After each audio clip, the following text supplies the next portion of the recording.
There was no foul call. There was no real discussion of it on the ESPN broadcast. We were down 8 or something, maybe 11 going into the fourth. Like we had our chances. Like I felt like I said, we didn't play well. Like we didn't play to the level that we're capable of playing. No, I just told you I didn't even know I hit her, so I can't laugh about something I didn't know happened. WNBA. Let's get to the WNBA and this sensational rookie from the Indiana Fever who continues to be box office. Any kind of critique of Caitlin Clark, because that gives fodder to those who believe she's being hated on and ostracized to some degree. At the end, it seems pretty obvious to me, intentionally scratches Caitlin's eye with her long fingernails. She denies it was intentional, but watch it there. Imagine yourself as Caitlin Clark. You just scored 29 points, disheveled 10 assists, and pulled down 7 rebounds in a playoff game, but your team still loses. The crowd goes crazy, but you feel defeated. What do you do next? For Clark, the abrupt response was to pack her bags and leave for Europe. You know what's even more bizarre? The big question is what will happen to the WNBA when its top player decides to retire. Clark was dominating on the court, setting records left and right, but off the court, that's where things got messy. Imagine being the sexiest rookie in WNBA history and feeling like you're getting hammered every game. Clark even said, "I feel like I'm getting hammered and everybody is physical with me. That's intense." Clark's relocation to Europe is a wake-up call that could rock the entire league, not just because she needed a break. Is this the beginning of a WNBA nightmare? Let's discuss it. DeJounte Carrington tried to get the ball from Caitlin, and at the end, Caitlin plays for the Indiana Fever. There seems to be some haterade in the league in regards to Clark, starting with WNBA legend Cheryl Swoops herself. No, I just told you I didn't even know I hit her, so I can't laugh about something I didn't know happened. Ever be the biggest star in American sports was assaulted 2 minutes into the game on a dirty play. Go ahead and look. Everywhere you turn, Indiana Fever is breaking records. I felt like my shot felt right there. That's why it's so frustrating as a shooter, like when it feels so good, but it won't go down for you. That's what sucks about it, but like I said, I'm proud of our team. That there's folks hating on Caitlin Clark. That's all she did. While the WNBA struggles with Clark's possible departure, let's go back in time to see the scope of what they're losing. Remember when 3,000 people showed up for a Fever game? Clark changed that game both literally and figuratively. How does a rookie go from debut to league-altering force in just one season?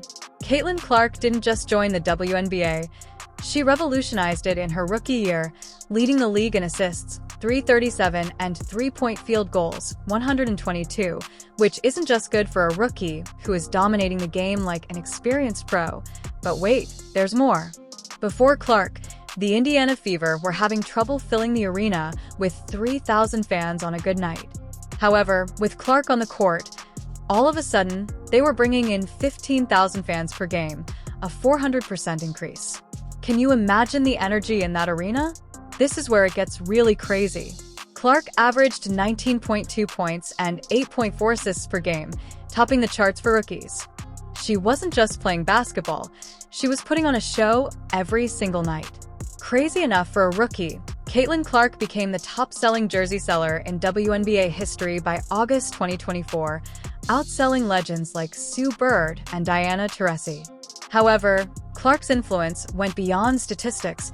She gave women's basketball a new lease on life, making every game she played an event that people who had never watched the WNBA before were suddenly tuning in to see Clark.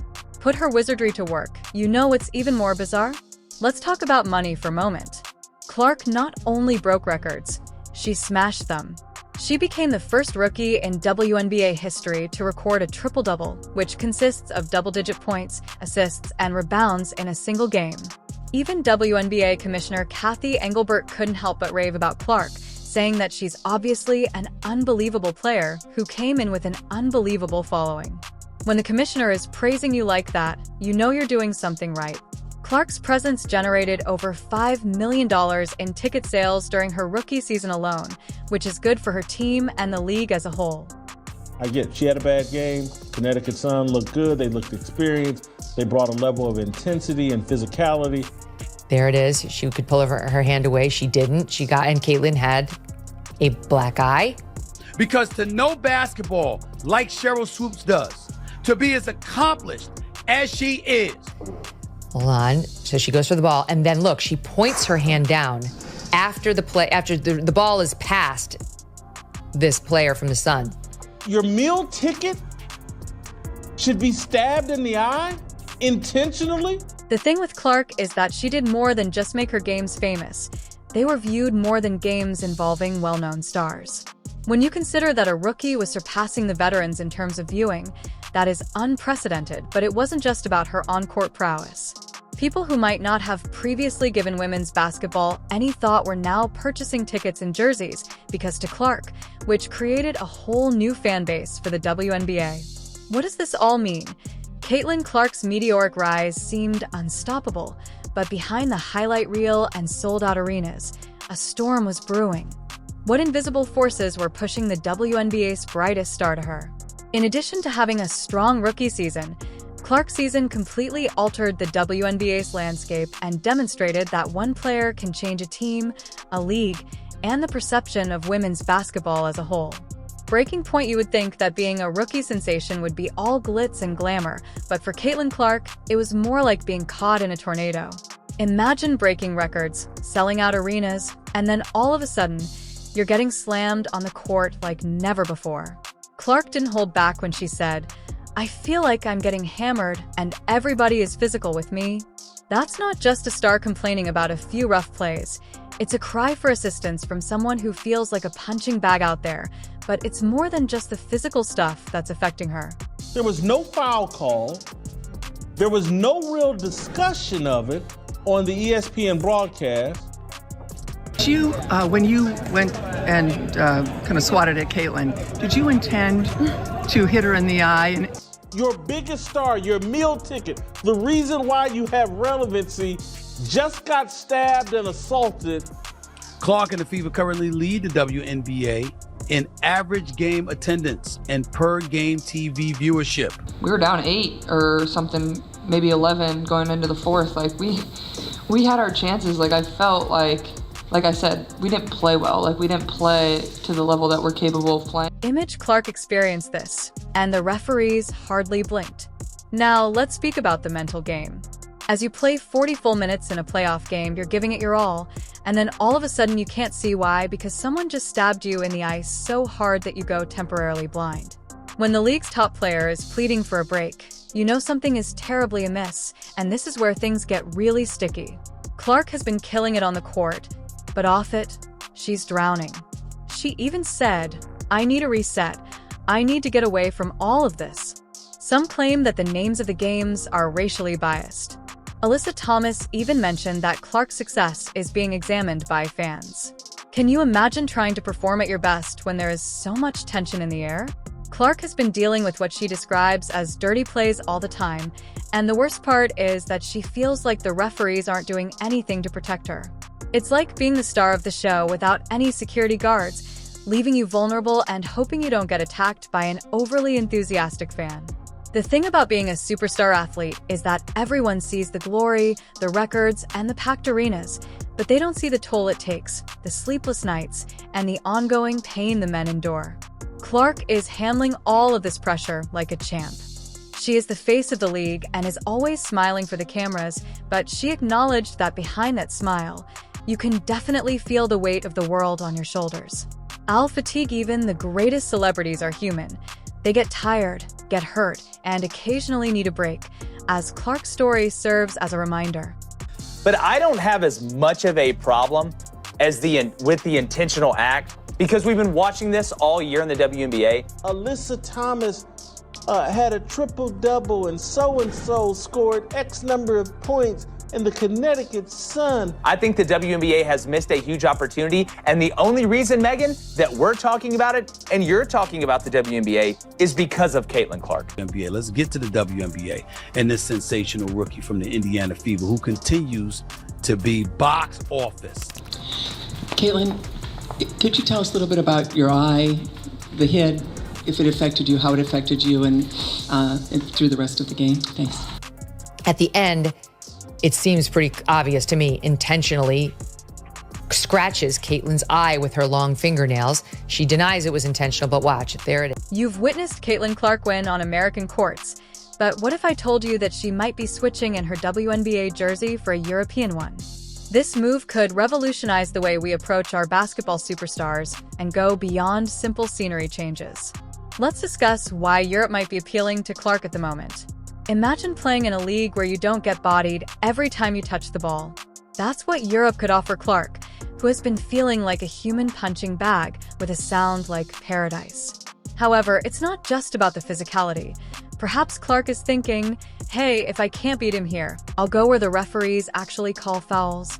It's as though she is searching for a basketball oasis, where she can concentrate on her game without feeling the need for body armor.